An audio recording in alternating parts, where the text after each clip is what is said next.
একজন প্রবাসী বাবার আর্তনাদ, অসতর্কতা, কারেন্টের তার, বৃষ্টি আর সবকিছু মিলিয়ে এখন সে মৃত্যু শয্যায় প্রায়।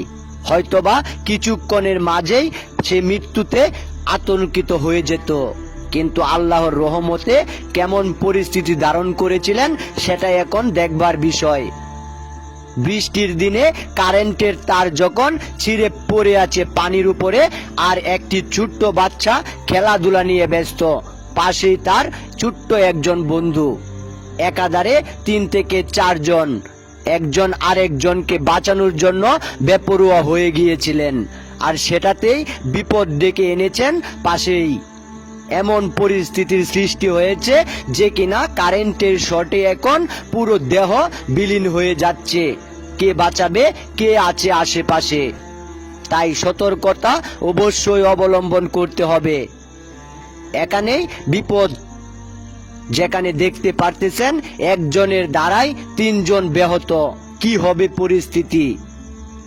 একজন আরেকজনকে ধরতে গিয়ে এমন ভাবে পড়ে যাচ্ছেন কারেন্টের শর্টে। হয়তোবা তারটা খুব ছোট ছিল, কিন্তু বিষয়টা পানির। পরক্ষণেই তার চাচা চলে এসেছিলেন। একজন প্রবাসী বাবা তার বাচ্চার জন্য প্রবাসী গিয়েছেন, যার ভবিষ্যতের জন্য প্রবাসী পাড়ি জমিয়েছেন। সেখান থেকেই শুনতে পেরেছেন বাচ্চার এমন বেহাল অবস্থা, আর তখনই তার আর্তনাদ। কেমন করে বাঁচাবেন ছেলেকে? এমন পরিস্থিতির সৃষ্টি হয়েছে যেখানে দেখা যাচ্ছে কারেন্টের তারে এমন বেহাল অবস্থায় এখন পুরো বাড়ি জুড়ে। আর্তনাদের সীমা নেই। বাচ্চার মা কোথায় আছে সেটাই এখন দেখবার বিষয়। কার অসতর্কতায় এমন পরিস্থিতির সৃষ্টি হয়েছে? সামান্যতম তার যদি বেশি হতো তাহলে হয়তো কাউকেই বাঁচানো যেত না।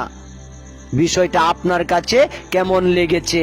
কেমন হতে পারত পরবর্তী কোনো পদক্ষেপের এমন পরিস্থিতি? সাধারণের থেকে অসাধারণ কিছু এমন ভাবেই ঘটে যায়। আপনি যদি অসতর্কতা থাকেন, অসতর্কতা আপনার মনে থাকে, বাড়ির পরিস্থিতি আপনি যদি দেখভাল না করেন, তাহলে এমন ভাবেই অনেক বাচ্চা চলে যেতে পারে। তাই পরিস্থিতি বিবেচনায় আপনি কি করবেন সেটাই দেখবার বিষয়। সতর্কতা অবশ্যই অবলম্বন করতে হবে।